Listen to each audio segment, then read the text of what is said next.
Assalamualaikum warahmatullahi wabarakatuh. Waalaikumsalam warahmatullahi wabarakatuh. Selamat siang Bapak Ibu guru sekalian. Siang, Bu. Saya ucapkan terima kasih kepada Bapak Ibu guru untuk kesempatannya pada siang hari ini. Adapun yang mau kita bahas bersama-sama yaitu tentang penerapan budaya positif di sekolah. Nah, ini merupakan tugas dari guru penggerak yang sedang saya ikuti, yaitu di angkatan 10. Baik, jadi di sini nanti akan saya jelaskan bagaimana proses penerapan budaya positif yang akan kita lakukan di sekolah kita ini. Baik, kita lanjut saja. Baik, pengantarnya di sini yang pertama. Konsep pendidikan menurut Ki Hajar Dewantara melibatkan pengakuan akan pentingnya budaya dan lingkungan positif di sekolah yang menempatkan murid sebagai fokus utama dalam konsep Ki Hajar Dewantara. Pendidikan itu bukan hanya tentang transfer pengetahuan, tetapi juga mencakup pembentukan karakter dan pengembangan potensi setiap murid. Oleh karena itu, menciptakan budaya dan lingkungan yang mendukung, inklusif, dan memberdayakan di sekolah menjadi kunci untuk mewujudkan visi pendidikan yang diinginkan. Baik, jadi adapun konsep inti budaya positif yang akan kita bahas di sini Bapak Ibu, yaitu tentang perubahan paradigma belajar, kemudian apa itu disiplin positif, nilai-nilai kebajikan, kemudian kebutuhan dasar manusia, selanjutnya motivasi perilaku manusia, posisi kontrol guru, keyakinan kelas, dan yang terakhir segitiga restitusi. Nah, nanti ini saya akan jelaskan satu-satu. Jika nanti ada pertanyaan setelah saya jelaskan, boleh Bapak Ibu. Baik, yang pertama, pembelajaran dengan paradigma baru. Seperti yang diketahui Bapak Ibu, kita udah tahu profil Pancasila itu ya mencakup beriman dan bertawakal kepada Tuhan Yang Maha Esa, kemudian berkepentingan global, gotong royong, kreatif, bernalar kritis, dan mandiri. Nah, nilai inilah nanti yang kita harapkan dari penerapan budaya positif itu tadi. Nah, pembelajaran dengan paradigma baru merupakan pembelajaran yang dirancang berdasarkan prinsip pembelajaran berdiferensiasi, sehingga para peserta didik belajar sesuai kebutuhannya berdasarkan tahap perkembangan sesuai teori psikologi modern untuk mewujudkan profil pelajar Pancasila. Nah, ini yang tadi ya Bu saya jelaskan tentang profil pelajar Pancasila, nilai apa yang kita harapkan dari siswa kita tadi. Baik, kemudian di sini ada miskonsepsi tentang teori kontrol. Di sini ada ilusi guru mengontrol murid. Kemudian ada ilusi bahwa semua penguatan positif, efektif, dan bermanfaat. Kemudian ada ilusi bahwa kritik dan membuat rasa bersalah mampu menguatkan karakter. Kemudian ada ilusi bahwa orang dewasa berhak memaksa. Nah, ini yang miskonsepsi yang sering kita alami ya Bapak Ibu di dalam pembelajaran atau di lingkungan sekolah kita. Terkadang kita merasa guru itu yang mengontrol muridnya. Kemudian kita menganggap bahwa semua penguatan positif itu memang efektif dan bermanfaat. Kemudian kritik dan membuat rasa bersalah mampu menguatkan karakter. Ternyata nanti itu tidak sesuai dengan penerapan budaya positif. Kemudian terakhir, ilusi bahwa orang dewasa berhak memaksa. Nah, jadi inilah ilusi-ilusi yang akan kita bahas di penjelasan selanjutnya. Baik, selanjutnya Bapak Ibu, tadi ilusi sudah kita bahas. Yang selanjutnya itu mengubah paradigma stimulus respon ke pendekatan teori kontrol. Nah, stimulus respon yang biasa kita lakukan itu contohnya realitas atau kebutuhan kita sama. Kemudian kita berubah ke teori kontrol, yaitu realitas atau kebutuhan kita itu berbeda-beda. Yang kedua, semua orang melihat hal yang sama.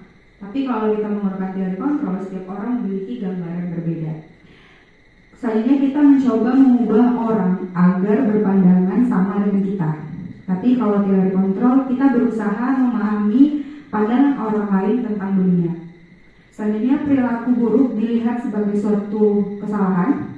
Kalau di teori kontrol, semua perilaku memiliki tujuan. Selanjutnya, orang lain bisa mengontrol saya, tapi di teori kontrol hanya Anda yang bisa mengontrol diri Anda. Saya bisa mengontrol orang lain, Anda tidak bisa mengontrol orang lain. Kemudian pemaksaan ada pada saat bujukan gagal. Kalau di teori kontrol itu kolaborasi dan konsensus menciptakan pilihan-pilihan baru. Terakhir, model berpikir menang atau kalah. Kalau di teori kontrol itu model berpikir menang-menang. Oke, selanjutnya Bapak Ibu, ini kita masuk ke pengertian disiplin positif. Mungkin Bapak Ibu sudah sering mendengar ya tentang disiplin positif. Kira-kira apa ya Bapak Ibu disiplin itu tadi? Ada yang bisa berikan masukannya, disiplin itu apa? Ya, Ibu? Peraturan seperti itu yang sudah terarah dan semua orang harus mengikutinya gitu kan, ataupun dengan kesadaran diri seperti itu Bu, kalau menurut saya. Ya, terima kasih Bu Pera, luar biasa sekali. Ada lagi Bapak Ibu tentang disiplin? Disiplin, tadi kalau Bu Pera bilang itu adalah sebuah peraturan ya Bu ya. Ya, jadi disiplin di sini itu ada artinya belajar. Nah, disiplin mengacu pada disiplin diri yang memiliki tanggung jawab terhadap apa yang dilakukannya berdasarkan nilai-nilai yang diyakini. Nah, apa itu disiplin positif? Disiplin positif adalah salah satu cara penerapan disiplin yang bertujuan untuk menumbuhkan kesadaran serta memberdayakan peserta didik tanpa penghargaan, ancaman, atau hukuman. Nah, sebagai pendidik, tujuan kita adalah menciptakan peserta didik yang memiliki disiplin diri sehingga mereka berperilaku mengacu kepada nilai-nilai kebajikan universal dan memiliki motivasi intrinsik dalam perubahan perilaku ke arah yang lebih baik. Bapak Ibu, tadi di disiplin positif itu kan ada terkaitan tentang nilai-nilai kebajikan apa dan seperti apa yang mau kita wujudkan dari peserta didik kita. Nah, di sini ada contoh nilai kebajikan di sebuah institusi atau organisasi. Kalau di Indonesia itu kan kita pakai profil pelajar Pancasila ya, yang saya jelaskan tadi Bapak Ibu. Kemudian di sini ada ini salah satu institusi organisasi di Swiss ya, mereka menerapkan namanya nama institusinya yaitu IBO Primary Years Program. Dia nilai kebajikan yang diharapkan dalam pembelajaran mereka itu seperti toleransi, rasa hormat, integritas, mandiri, menghargai, antusias, empati, keingintahuan, kreativitas, kerjasama, percaya diri, dan komitmen. Nah, jadi ini sebenarnya juga nggak banding terbalik lah ya sama profil Pancasila gitu. Jadi ini juga yang menjadi landasan kita melihat gitu apa yang mau kita harapkan dari siswa itu tadi, dari nilai yang ada di profil pelajar Pancasila. Kemudian keterampilan hidup atau life skill dapat dipercaya, lurus hati, pendengar yang aktif, tidak mendengar orang lain, dan memberikan yang terbaik dari diri. Itulah nilai-nilai kebajikannya. Selanjutnya, kita Bapak Ibu sebagai guru, selanjutnya ini saya mau menjelaskan tentang kebutuhan dasar manusia. Nah, jadi ini kita bicara tentang manusia ya Bapak Ibu. Berarti cakupannya bukan hanya siswa saja tapi kita juga gitu. Nah, kebutuhan dasar ini sebagai refleksi kita ketika anak-anak itu membuat kesalahan.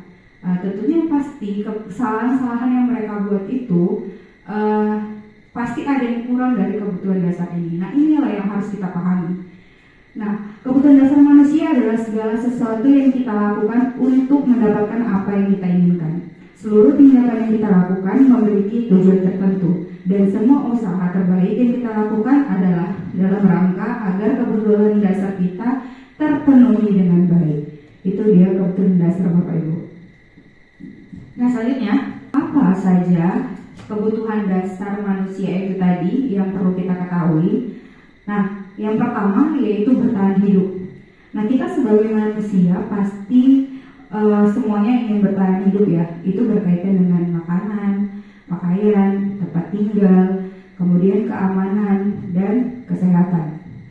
Begitu juga dengan kasih sayang dan rasa diterima. Ya, rasa diterima, dipedulikan, berbagi, kerjasama, menjadi bagian dari kelompok. Kemudian penguasaan, yaitu tentang harga diri, keinginan untuk dianggap, memimpin, berprestasi, diakui, dan didengar. Selanjutnya kebebasan, yaitu mandiri, memiliki pilihan, mencoba hal baru, mampu mengendalikan arah dirinya. Kemudian kesenangan, yaitu bermain, humor, antusiasme, dan tertawa. Nah, jadi 5 kebutuhan dasar ini tadi Bapak Ibu, terkadang anak-anak itu membuat kesalahan ya karena ada kekurangan dari kebutuhan dasar dia ini tadi. Bapak Ibu mungkin ada contoh, kira-kira pernah ngalamin masalah apa gitu? Oh ternyata kebutuhan dasar anak ini yang kurang gitu. Ada nggak Bapak Ibu? Iya Bu Vera? Semangat sekali Bu Vera ya. Biasanya ada siswa itu yang hanya dia aja yang ingin diperhatikan, atau Bu saya Bu gitu, jadi dia nggak ngasih kesempatan sama teman-teman yang lain gitu. Nah itu saya rasa ada kebutuhan yang memang ada sama dia gitu, atau dia kadang supaya saya perhatikan itu dia pasti mengganggu temannya seperti itu Bu. Kalau saya baca dari 5 kebutuhan dasar ini, saya rasa kasih sayang rasa diterima. Menurut saya, Bu, bagaimana? Iya.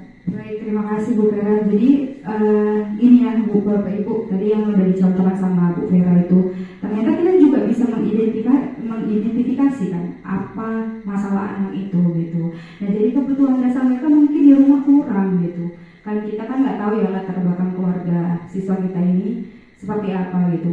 Kadang apa yang mereka masalah di rumah dibawa ke sekolah gitu.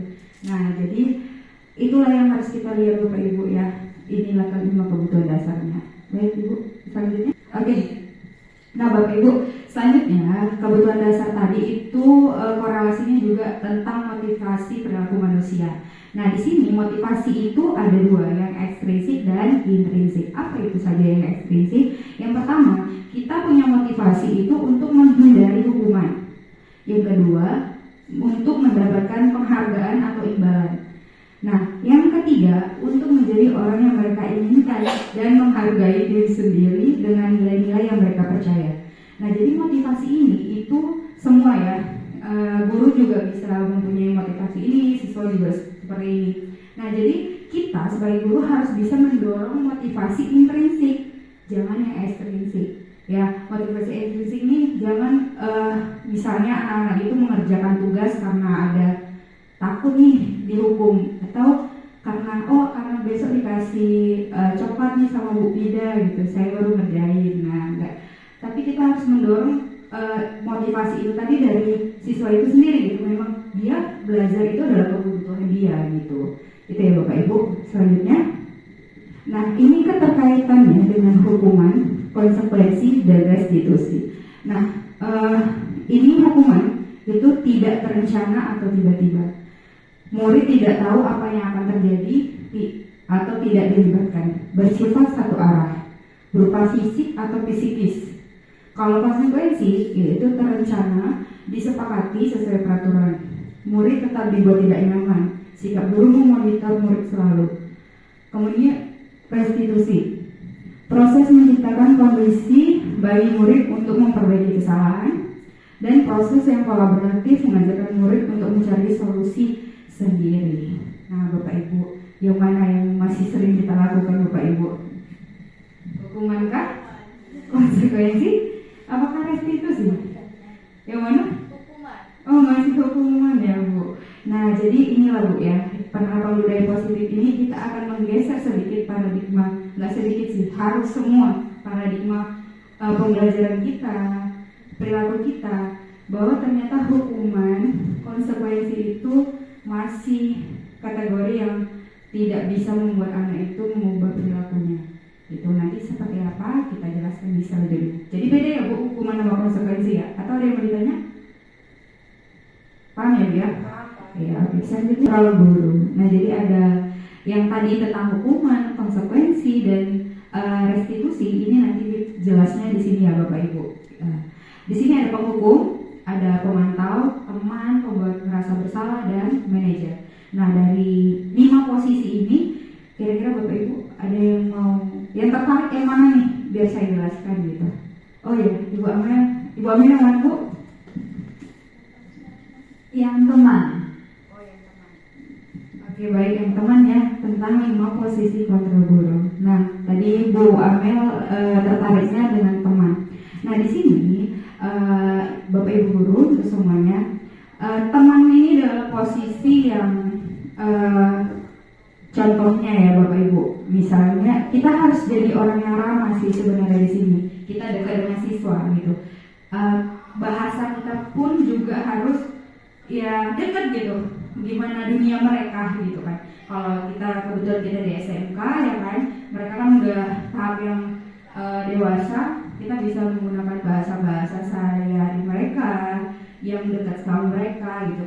Kayak cari bahasa-bahasa yang ramah, yang lebih lebih dekat gitu sama anak-anak gitu, nggak ada intimidasi dan sebagainya. Pokoknya ketika anak itu buat salah, kita langsung ada apa gitu, atau kita tanyakan gimana kabarnya hari ini gitu. Pokoknya kita harus berusaha jadi orang yang ramah lah Bapak Ibu ya di sini, karena kan sebagai teman mereka.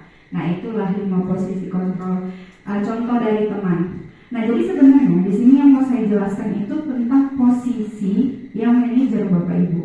Ya, kalau Pak Hukum kita udah tahu ya, tadi kita sama-sama sepakat untuk mengubah paradigma pemikiran kita, tidak lagi pakai Pak Hukum ataupun pemantau, pembuat rasa bersalah, teman, dan yang pilihan yang terakhir itu manajer.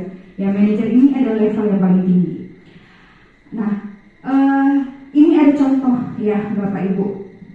Biasanya kalau masalah-masalah kayak gini pun guru BT juga tahu ya Bu ya.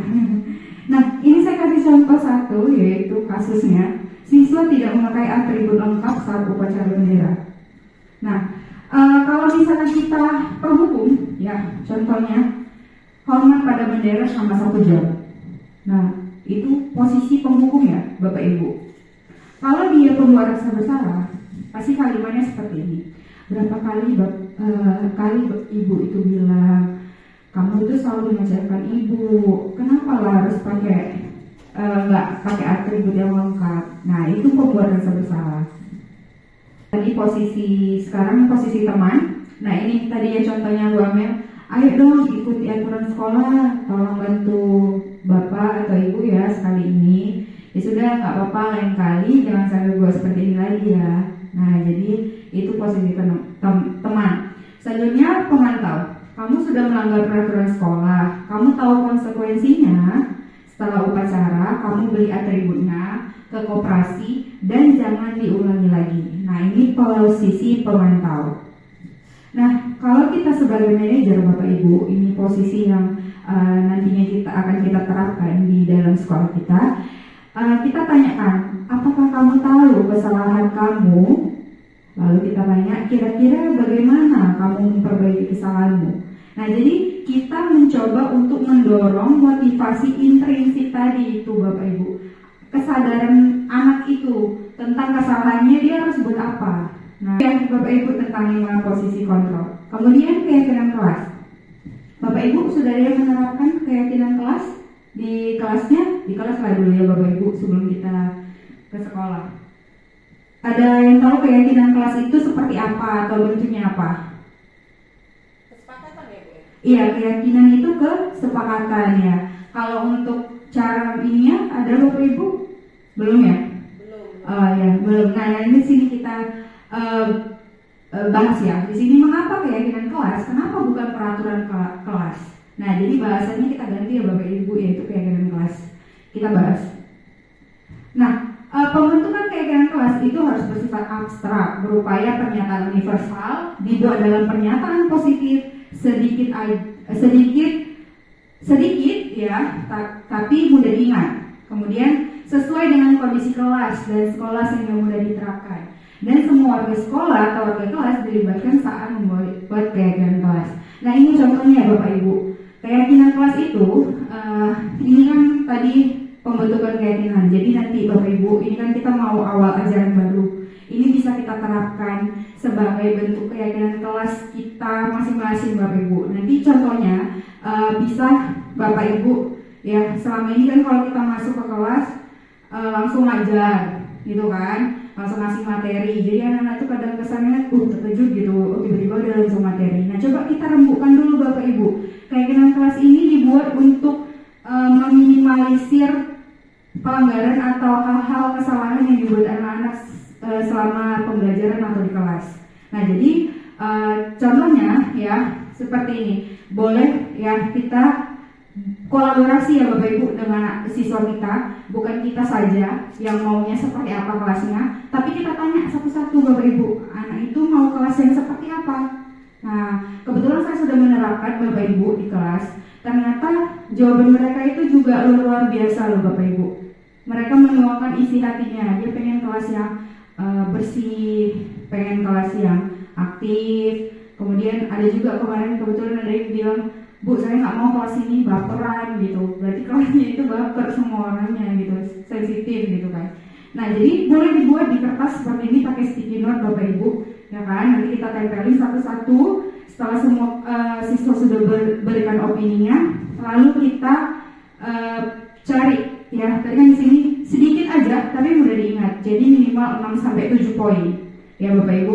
Kemudian nanti setelah kita tanya ya kan, kita sepakati, kita rembukan mana yang tepat untuk kondisi kelas itu. Kita bisa buat per poin 1, 2, 3 sampai 6 atau 7 paling banyak. Kemudian kita buatnya dalam bentuk poster boleh, mau di dalam karton juga boleh. Nah itu boleh nanti kita tempelkan Bapak Ibu di kelas. Nah jadi kita juga harus menekankan sama anak, ini bukan hanya untuk ditempel aja, tapi untuk kita diterapkan gitu Bapak Ibu. Jadi ketika anak itu membuat kesalahan, dia ingat keyakinan apa yang udah dia langgar, dan pasti dia bisa memperbaikinya nanti kemudian hari. Selanjutnya, nah di sini tadi yang posisi kontrol tadi kan sudah kita sepakati ya Bapak Ibu, kita pakai manajer. Nah selanjutnya penerapannya seperti apa? Di sini ada namanya segitiga restitusi. Bapak Ibu ada yang tahu apa restitusi? Pernah dengar mungkin? Belum ya? Segitiganya udah tahu ya Bu? Oh udah, restitusinya ini seperti apa belum tahu ya? Pernah dengar, cuma belum tahu paham. Oh belum, ya oke, ini kita pahamkan ya Bapak Ibu sama-sama. Nah jadi segitiga restitusi itu bentuknya segitiga Bapak Ibu, yaitu proses dialog. Jadi ini dialog ya Bu bentuknya, dialog yang dijalankan oleh guru agar dapat menghasilkan murid yang mandiri dan bertanggung jawab. Apa aja segitiga restitusi? Sini sudah ada ya Bapak Ibu. Yang pertama menstabilkan identitas, kedua validasi tindakan yang salah, yang ketiga menanyakan keyakinan. Nah jadi walaupun dia ini kan sudah berpoin ya Bapak Ibu, nanti kita lihat kasusnya itu dia di poin yang mana. Jadi kita bisa, ini nggak harus menstabilkan dulu, nggak harus validasi dulu. Jadi kita lihat dulu kondisinya seperti apa, gitu Bapak Ibu. Oke, ini contohnya ya Bapak Ibu. Tadi kan ada 3. Yang pertama saya jelaskan dulu tentang menstabilkan identitas. Yaitu berdasarkan prinsip ini, membuat kesalahan adalah bagian dari proses pembelajaran. Nah jadi kalimat dialognya seperti ini Bapak Ibu. Jadi ketika nanti anak itu berbuat salah, kalau menstabilkan identitas, berbuat salah itu wajar. Kemudian tidak ada manusia yang sempurna. Ibu juga pernah melakukan itu. Atau kita bisa bilang, ibu tidak mau mencari siapa yang salah, tapi ibu ingin mencari solusi dari permasalahan ini. Atau kamu berhak merasa begitu. Nah jadi kita stabilkan dulu identitasnya Bapak Ibu. Selanjutnya, validasi tindakan yang salah, yaitu berdasarkan prinsip setiap perilakunya berupaya memenuhi suatu kebutuhan tertentu. Kalimat dialognya seperti ini Bapak Ibu. Kamu pasti punya alasan kan mengapa melakukan hal ini gitu. Padahal kamu bisa melakukan yang lebih buruk dari ini ya. Kamu patut bangga karena telah melindungi sesuatu yang penting buatmu. Atau kita bisa menggunakan dialog, kamu melakukannya karena ingin mempertahankan sesuatu yang penting ya untuk kamu. Nah ini untuk validasi tindakan yang salah. Luar biasa tadi ya, udah kita cari solusinya sama-sama. Jadi Bapak Ibu di sini penerapan budaya positif ini tadi, dalam penerapannya ini hendaknya guru memiliki standar kepribadian, profesional dan sosial yang baik, di mana guru mampu merefleksi dirinya ya dalam posisi kontrol saat ini. Bagaimana perjalanan dirinya sebagai AMO atau manajer yang menuntun murid-muridnya menjadi insan yang mandiri, merdeka, dan bertanggung jawab ya, sesuai dengan standar nasional pendidikan. Nah, jadi di sini ada kata refleksi Bapak Ibu, ya. Jadi kadang kita suka lupa nih untuk merefleksi diri. Jadi ketika anak itu membuat kesalahan, coba kita yang refleksi juga. Jangan hanya satu arah aja gitu. Ya kan, mungkin tadi kebutuhan dasar dia ada yang tidak terpenuhi gitu. Jangan kita langsung ngejudge. Mungkin kita pengalaman ya Bapak Ibu, suka ngejudge, suka marah-marah, suka langsung hukum. Nah, jadi anak itu jadi takut gitu ketika membuat kesalahan, ya dia pasti nggak mau ngasih tahu sebenarnya apa yang terjadi pada dirinya. Nah, jadi kita harus bisa jadi guru yang among tadi, manajer ya, terbuka sama siswa. Jadi tidak ada yang saling ditutupi, mereka juga ke sekolah jadi nyaman, belajar juga jadi nyaman gitu. Jadi tidak ada keterpaksaan dalam belajar. Nah, itu ya Bapak Ibu, harapannya dari yang saya jelaskan ini, kita sama-sama ya berkolaborasi untuk menerapkan disiplin positif ini tadi. Hal-hal yang mungkin selama ini membudaya, penghukum, pemantau dan sebagainya itu mulailah kita minimalisir gitu. Tapi bukan berarti penghukum itu tidak boleh gitu ya. Tapi kita kan ada standarnya. Kesalahan anak itu kan ada levelnya juga Bapak Ibu. Kalau udah yang sampai kejahatan, ya kan, sampai yang udah di luar karakter anak itu baru kita bisa cari solusinya gimana bersama-sama dengan kepala sekolah dan lainnya. Ya, tapi kalau misalnya kayak masih permasalahan pembelajaran, berarti ada kebutuhan dasar yang mereka masih kurang gitu, yang harus kita dapatkan di sekolah. Nah, jadi itu Bapak Ibu. Atau sebagai penutup ada yang mau ditanya lagi? Cukup? Baik. Saya sangat terima kasih kepada Bapak Ibu yang sudah mendengarkan penerapan disiplin positif ini tadi. Marilah kita sama-sama untuk melaksanakannya agar sekolah kita menjadi sekolah yang budaya disiplin positifnya bagus gitu Bapak Ibu. Saya ucapkan terima kasih. Wassalamualaikum warahmatullahi wabarakatuh. Baik Bapak Ibu, selanjutnya itu menanyakan keyakinan. Nah, di sini prinsip teori kontrol bahwa pada dasarnya kita termotivasi secara intrinsik. Nah, kalimatnya apa keyakinan kelas kita? Nah, jadi ini berhubungan dengan keyakinan kelas yang sudah kita buat tadi ya Bapak Ibu. Kemudian nilai-nilai apa yang telah disepakati bersama? Seperti apa gambaran sebuah kelas yang ideal menurut kamu? Kemudian kamu ingin menjadi orang yang seperti apa? Nah, ini adalah penerapan, langkah-langkah penerapan dari segitiga restitusi yang saya jelaskan tadi. Nah, sekarang saya mau tanya nih Bapak Ibu, bisa kita diskusi di sini kira-kira ada permasalahan apa gitu biar kita contohkan untuk penerapan segitiga restitusi. Bapak Ibu pasti tentunya ya permasalahan anak di dalam kelas itu kan bervariasi ya kan. Nah, jadi kalau ada di sini mungkin belum terselesaikan, bisa kita sama-sama pakai penerapan segitiga restitusi ini tadi. Kira-kira apa Bapak Ibu? Ayo berkeluh kesah Bapak Ibu, kita kolaborasi untuk ini ya Ibu Wiwi.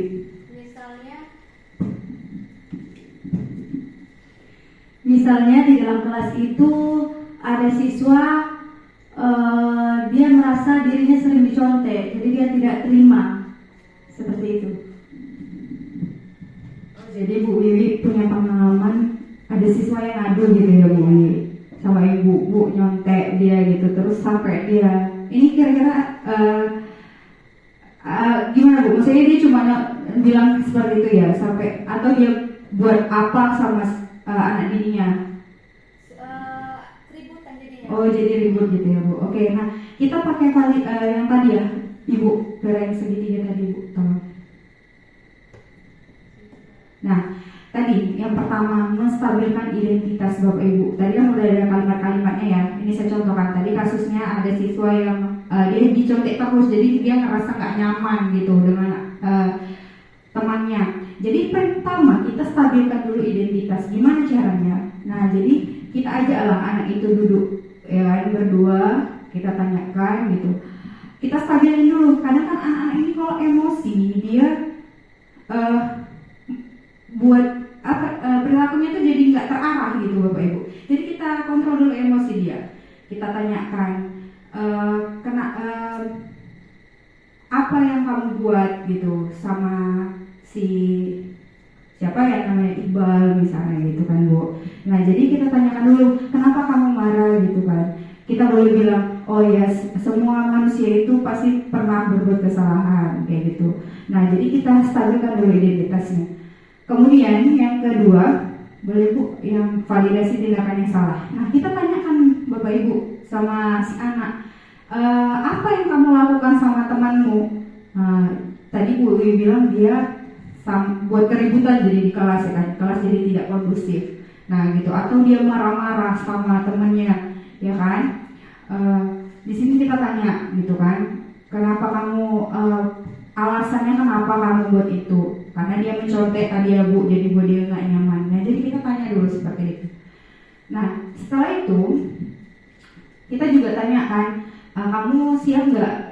Kira-kira apa yang mau kamu perbaiki dari kesalahan itu tadi, ya kan? Setuju nggak kamu buat kamu mau yang seperti apa untuk memperbaiki kesalahanmu itu tadi? Nah, pasti nanti secara motivasi intrinsik ya, kalau kita menggunakan teori segitiga restitusi ini, dia akan kita kaitkan dengan nilai apa yang sudah dia langgar dan dia akan ingat oh iya Bu saya melanggar keyakinan kelas yang tidak menghormati sesama teman ya kan walaupun dia dicontek tapi dia marah-marah membuat keributan gitu kan. Nah itu dia jadi inilah menanyakan keyakinan kelas. Jadi selanjutnya bagaimana apakah kamu siap ini ya saya akan menjadi orang yang lebih sabar. Nah dia bisa seperti itu nanti ngomongnya ya kan Bapak Ibu karena dia punya motivasi intrinsik untuk memperbaiki masalah diri tadi. Jadi nggak kita gitu, kamu harus seperti ini, kamu seperti ini enggak ya. Kita harus lihat anak itu mau ngapa, ya kan untuk memperbaiki kesalahannya itu tadi. Nah itulah penerapan dari segitiga restitusi. Oke, Ibu Uli gimana? Ada yang bertanya lagi? Iya, sudah paham ya Bapak Ibu. Nah jadi Assalamualaikum warahmatullahi wabarakatuh. Saya Afrida Irani Nasution selaku guru sejarah di SMK Negeri 5 Medan ingin menyampaikan pembelajaran apa yang saya dapatkan dari pemaparan Ibu Delvi Febi Sumantri mengenai budaya positif yang disampaikan tadi. Dari pemaparan tersebut banyak kita ambil ilmu apalagi sebagai pendidik bahwa yang pertama kita tidak bisa langsung menjudge atau menyalahkan siswa ketika mereka berbuat salah, tetapi kita harus tarik dulu ke belakang, kita pertanyakan, kemudian melalui restitusi segitiga restitusi tadi kan, kita validasi kesalahannya tadi, kemudian kita cari solusinya bersama-sama. Setelah itu jadi semakin mengontrol emosi kita juga sebagai pendidik dan juga menjadi membuat semangat untuk saling berkolaborasi dengan guru yang lainnya untuk menerapkan budaya positif tadi di SMK Negeri 5 Medan. Untuk Ibu Delvi Febi Sumantri, sukses terus. Assalamualaikum warahmatullahi wabarakatuh. Perkenalkan, nama saya Siti Dohari Nasution. Saya merupakan guru mapel produktif Desain Pemodelan Informasi Bangunan di SMK Negeri 5 Medan.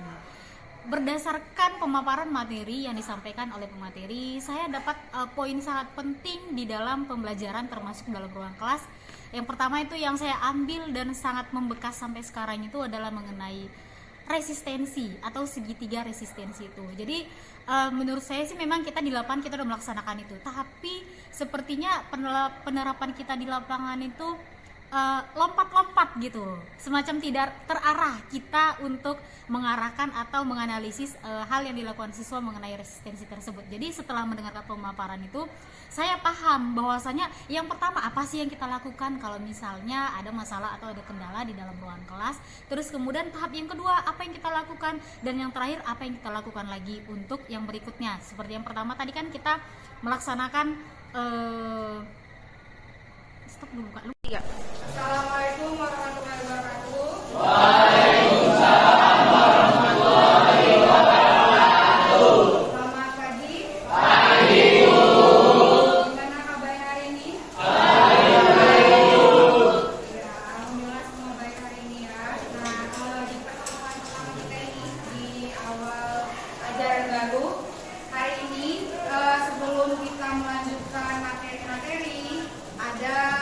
beberapa hal yang perlu kita sepakati ya dari kelas ini. Nah, jadi kesepakatannya seperti apa? Kita akan membuat keyakinan kelas. Nah, keyakinan kelas ini nanti yang akan kamu buat. Apa itu keyakinan kelas? Keyakinan kelas itu adalah sebuah, bukan aturan ya, apa yang mau kamu buat atau apa yang mau kita sepakati di dalam kelas ini. Jadi kalau kamu nanti melanggar kesepakatan ini, ada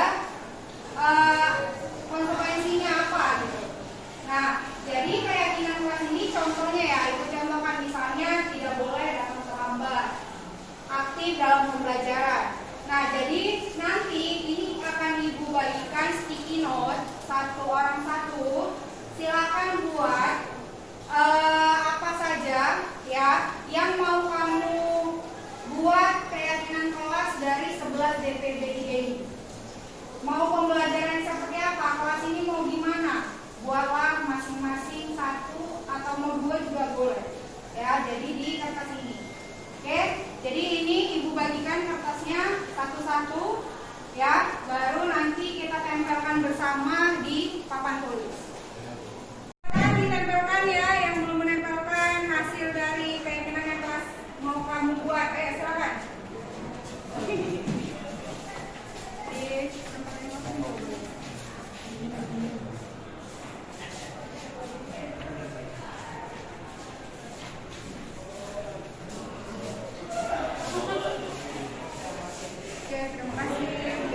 Oke, ini sudah ada hasil dari keyakinan kelas yang kita sama-sama buat ya.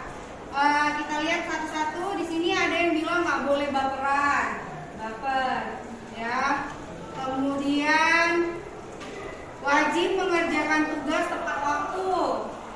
Kemudian saling kerjasama di kelas, ya. Kemudian jangan bicara ketika guru menjelaskan, ya. Wajib jadi apa ini? Mabers. Apa itu mabers? Oke, saling menghormati ya. Tidak menggunakan HP saat belajar. Saya ingin ya ini ya, banyak kata-katanya yang hampir sama, jaga kebersihan kelas. Oke, baik semuanya. Tadi kan sudah kamu buat nih, ya kan? Semua kita sudah buat apa yang mau kita mau dari kelas ini, apa yang mau kita yakini. Selanjutnya kita akan pilih nih, ya. Kita pilih dari opini-opini atau pendapat kalian menjadi keyakinan kelas untuk 11 DPB 3. Nah, jadi nanti ada beberapa poin yang kita buat, ya. Oke. Yang pertama, kira-kira apa yang mau kita buat? Yang pertama, dari yang semua tadi Ibu jelaskan, apa yang pertama? Jangan. Ya, kita jangan pakai jangan ya, menjaga kebersihan kelas, menjaga kebersihan kelas. Oke.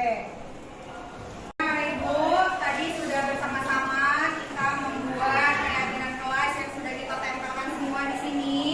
Selanjutnya kita akan pilih ya. Tadi juga udah kita sepakati nih bersama-sama. Yang pertama ada menjaga kebersihan kelas, kedua mengerjakan tugas tepat waktu, yang ketiga datang tepat waktu, keempat menjaga fasilitas kelas, yang kelima saling menghormati antar teman, keenam berperan aktif dalam pembelajaran.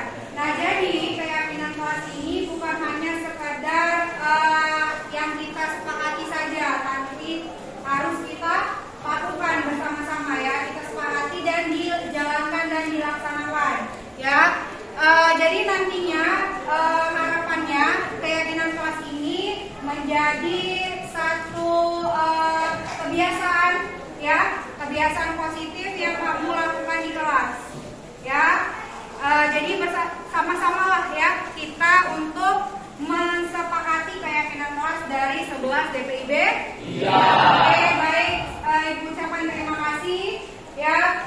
Untuk kerjasamanya selanjutnya silakan kita pedomani bersama-sama dan dijalankan. Wassalamualaikum warahmatullahi wabarakatuh. Waalaikumsalam warahmatullahi wabarakatuh.